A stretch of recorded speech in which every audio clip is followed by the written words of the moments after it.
함께 인사 나누시겠습니다. 어린 양의 혼인잔치입니다. 한 번 더 인사 나누시겠습니다. 어린 양 혼인잔치의 신부입니다. 예, 감사합니다. 오늘 이 말씀은 계시록 19장 1절에서 21절 말씀 가운데 오늘 우리는 1절 그리고 6절과 10절을 교독했습니다. 계시록 19장은 마지막 날 열리는 어린 양의 혼인잔치에 대한 말씀입니다. 이 마지막 날이 되면 이 땅과 하늘에서는 완전히 대비되는 장면이 펼쳐집니다. 땅에서는 우리가 18장까지 쭉 다루었던 것처럼 무서운 하나님의 심판으로 이 세상, 즉 바벨론이 무너집니다. 그러나 하늘에서는 어린 양의 혼인잔치가 벌어집니다. 계시록 19장 11절 이하에 보면 이 땅에서 마귀의 추종자들과 어린 양 예수 그리스도의 마지막 전쟁이 벌어지게 됩니다. 계시록 18장에서 언급했던 내용을 좀 더 자세히 설명하고 있는 그런 형식입니다. 결과는 어땠을까요? 너무나 당연합니다. 주님께서 흰 말을 타고 등장하셔서 짐승과 세상의 왕들과 그 군대들을 주님의 입에서 나오는 말씀의 검으로 다 죽입니다. 그들의 시체를 뜯어먹는 새들의 잔치가 벌어진다는 겁니다.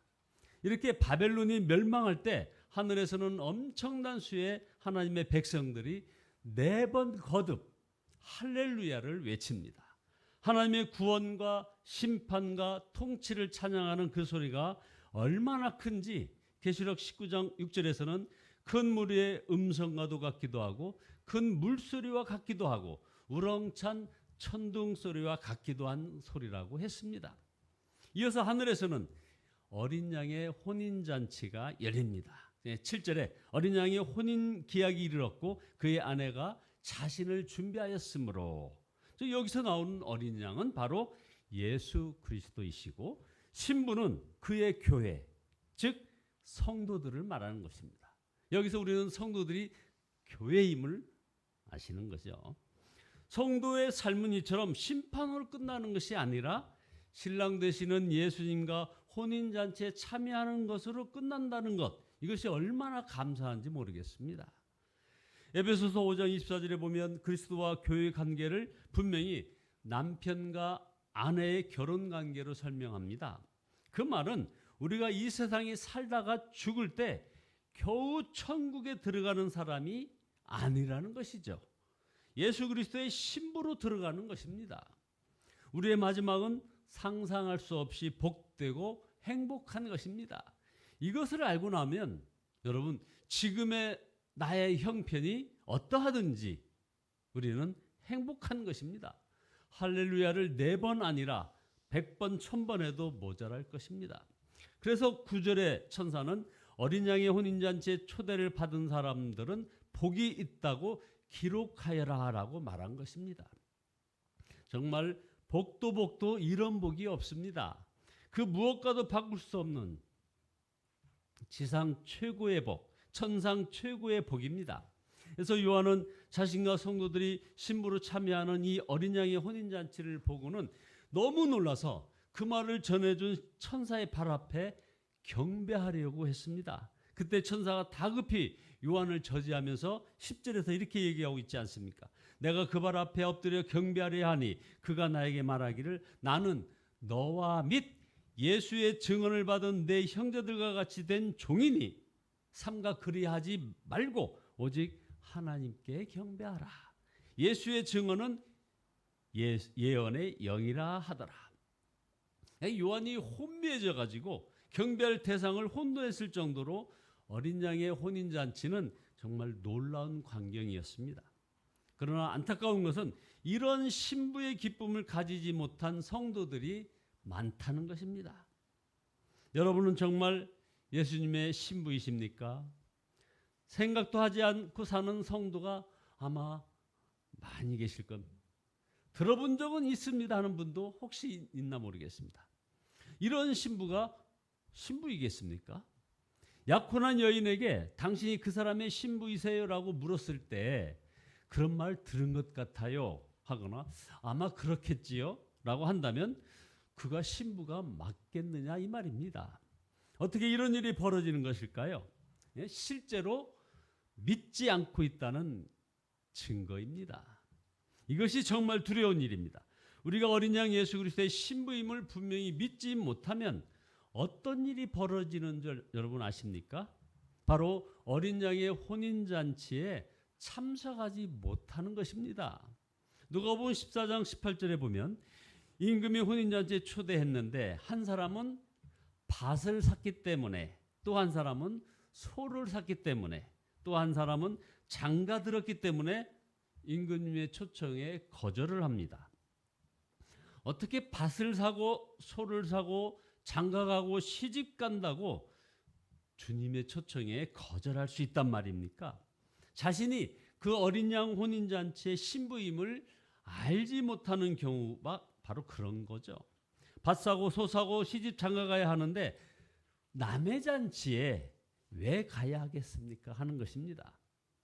여러분, 예수님의 신부에겐 독특한 분위기가 있습니다. 보면 알 수 있을 정도의 분위기입니다. 바로 기쁨입니다. 그래서 7절에 기뻐하고 즐거워하며 하나님께 영광을 돌리자 어린 양의 혼인날이 이르렀다 하는 말씀이 나옵니다. 여러분, 결혼을 결정한 어떤 자매가, 결혼이 정해진 자매가 기뻐서 어쩔 줄 모르는 것을 여러분들 보신 적이 있을 것입니다.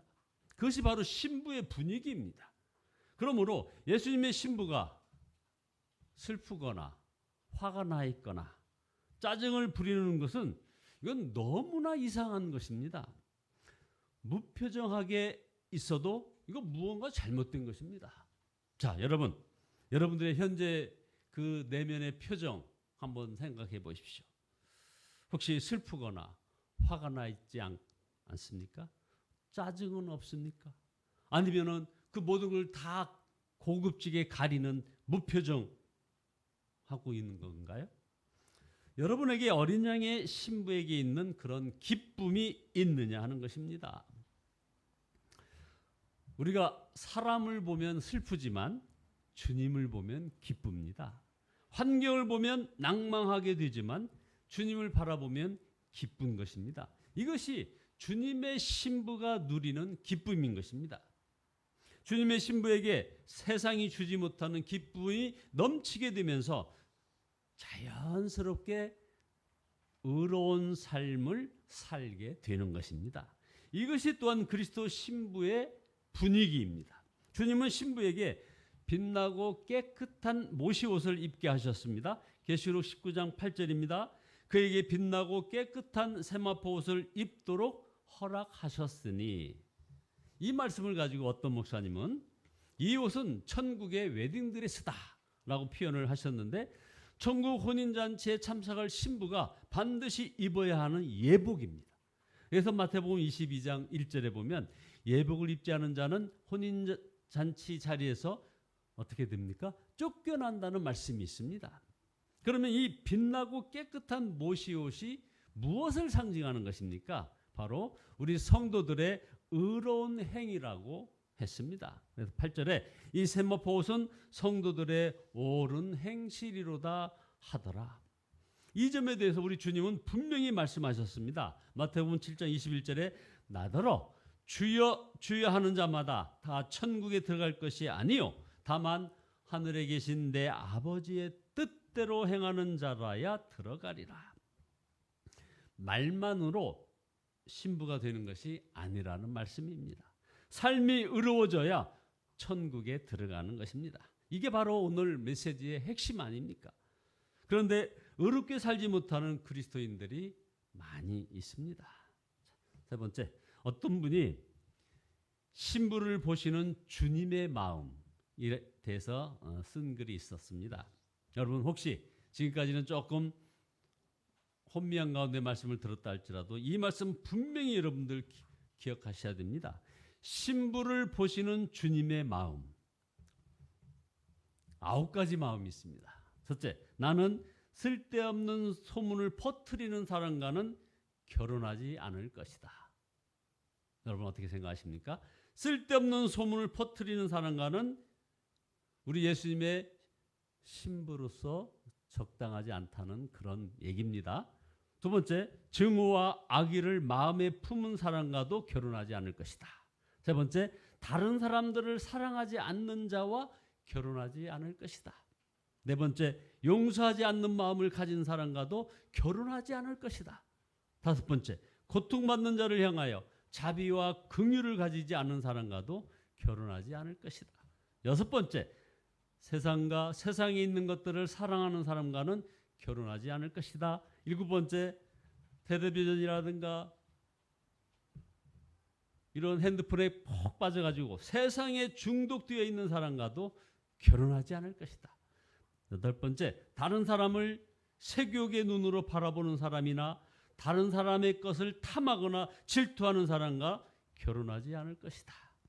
마지막으로 아홉 번째, 나를 최우선순위에 두지 않는 사람과는 결혼하지 않을 것이다. 나의 신부들이여, 나는 정결한 신부를 위해 올 것이다. 여러분 어떻게 생각하십니까? 어떻게 주님의 신부가 이런 삶을 살 수 있습니까? 자신이 주님의 신부임을 모르면 그렇게 살게 되는 것입니다. 성경을 보면 하나님을 질투하시는 하나님이라고 출애굽기 34장 14절에서 말씀하십니다. 하나님을 떠나 세상을 사랑하는 사람을 음행한 여인으로 비유를 합니다. 왜 이처럼 부담스럽게 말씀하시는 걸까요? 우리를 여전히 당신의 신부로 여기기 때문에 아니겠습니까? 우리를 여전히 당신의 신부로 여기기 때문이 아니냐 이겁니다. 우리가 주님의 신부가 아니라면 이런 말을 할 이유가 없는 것입니다.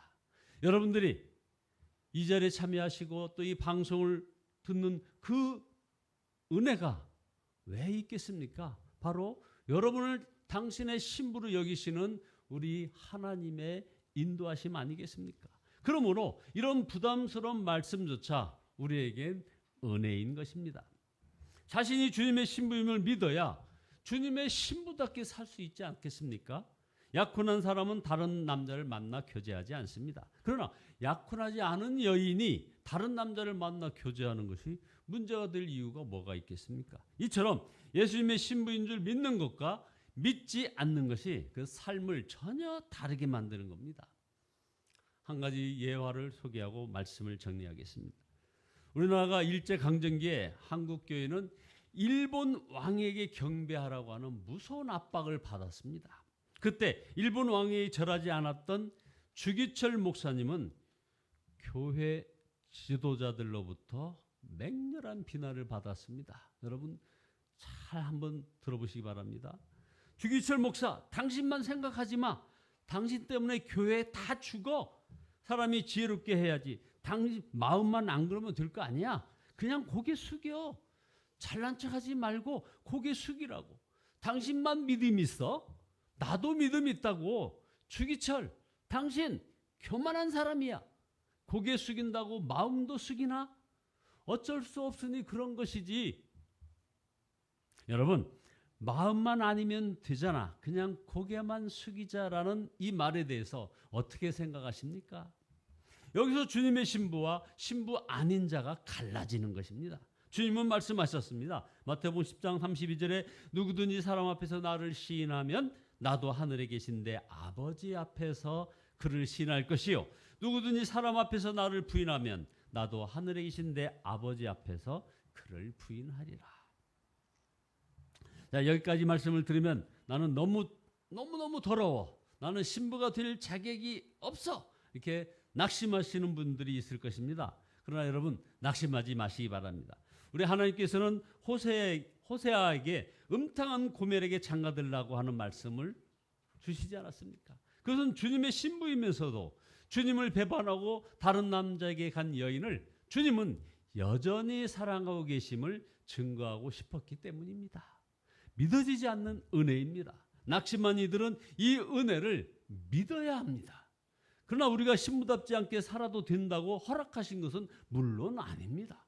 신랑 되신 주님이 우리 안에 오셔서 우리를 신부로 세워 가실 것이라고 하셨습니다. 그래서 에베소서 5장 26절 말씀이 너무나 감사한 말씀입니다. 이는 곧 물로 씻어 말씀으로 깨끗하게 하사 거룩하게 하시고 자기 앞에 영광스러운 교회로 세우사 티나 주름 잡힌 것이나 이런 것들이 없이 거룩하고 흠이 없게 하려 하심이라. 결론입니다. 우리는 도저히 빛나고 깨끗한 삶을 살 수는 없습니다. 예수님만이 그렇게 살 수 있습니다. 우리가 할 일은 나는 그 예수님의 신부다. 나는 낮아지고 예수 그리스도로 산다고 고백하며 사는 것입니다. 이 믿음과 이 고백이 우리로 신부답게 살게 하는 것이고 예수님으로 옷을 입는 것입니다. 그래서 로마서 13장 14절에 오직 주 예수 그리스도로 옷 입고 정욕을 위하여 육신의 일을 도모하지 말라. 여러분, 이제 자신이 예수님의 신부인 것을 아셨습니까?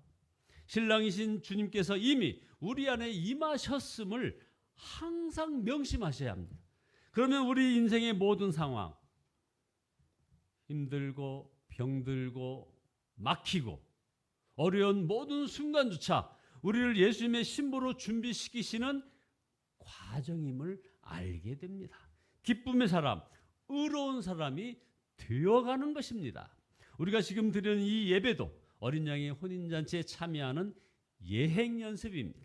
여러분 모두 어린 양의 신부임을 명심하시고 신랑 되신 주를 바라보는 중에 기쁨이 충만하고 의로운 삶을 살게 되기를 예수 그리스도의 이름으로 축원합니다. 기도하시겠습니다. 하나님의 구원과 통치와 심판을 찬양합니다. 회개합니다. 주님, 그 신랑 되신 예수님과 어린 양 혼인잔치에 참여하는 그것을 감사할 줄 모르고 아버지 하나님 그저 세상만 바라보며 세상의 물결에 믿음 없이 빠져들어가는 저희들이었음을 고백합니다. 주여 용서하여 주시옵소서.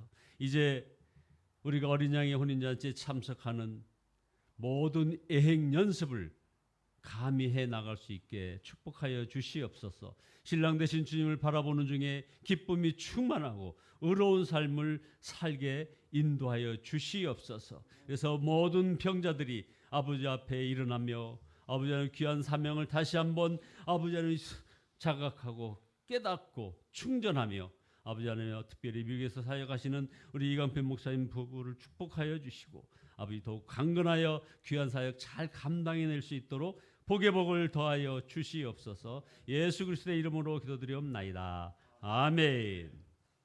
176장입니다. 176장입니다.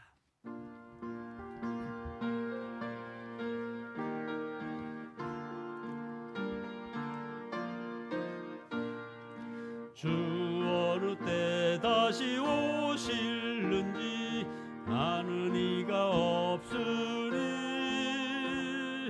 등 밝히고 너는 깨어 있어 주를 반겨 맞으라. 주 안에서 우리 몸과 마음이 깨끗하게 되어서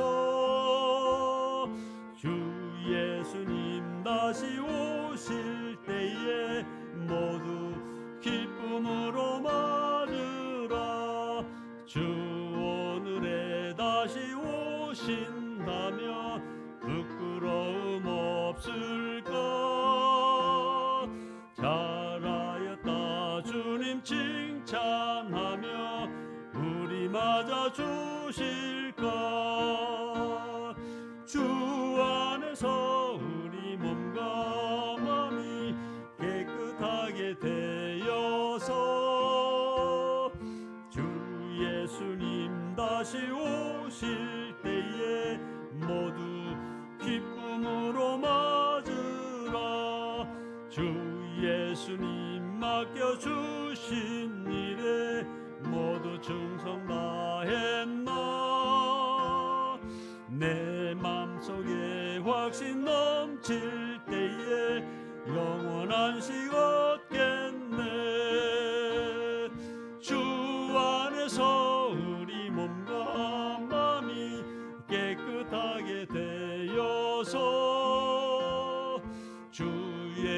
예수님 다시 오실 때에 모두 기쁨으로 맞으라. 주 예수님 언제 오실는지 한밤에나 낮에나 늘 깨어서 주님 맞는 성도 주의 영광 보겠네. 주 안에서 우리 몸과 마음이 깨끗하게 되어서 주 예수님 다시 오실 때에 모두 기쁨으로 맞으라. 주여 삼창하십니다.